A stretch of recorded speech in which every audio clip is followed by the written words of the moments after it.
How have landmark legal cases shaped modern euthanasia laws?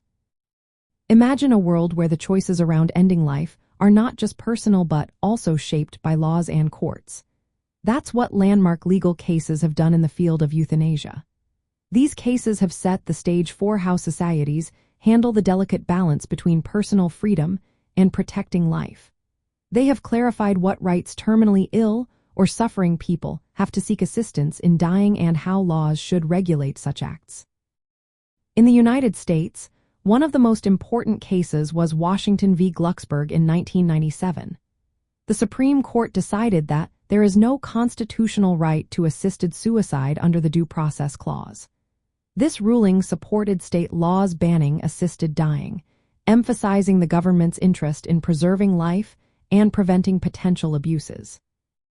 The court pointed out that legal traditions have long opposed suicide and assisted death, reflecting society's desire to protect vulnerable individuals.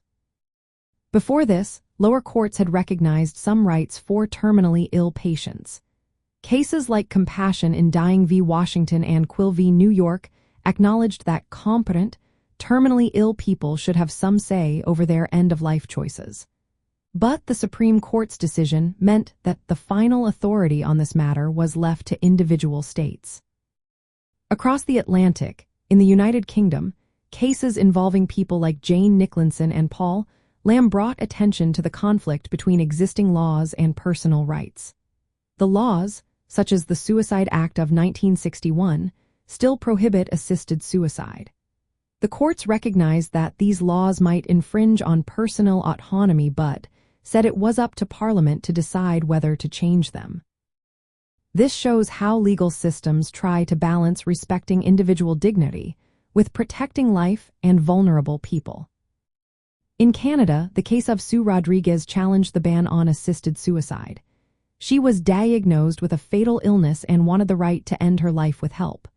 The Supreme Court ruled against her, prioritizing societal interests over her personal choice. Her question, "Whose body is this? Who owns my life?" captures the moral struggle at the heart of euthanasia debates. These cases have shaped modern laws by showing that individual choice is important but not absolute.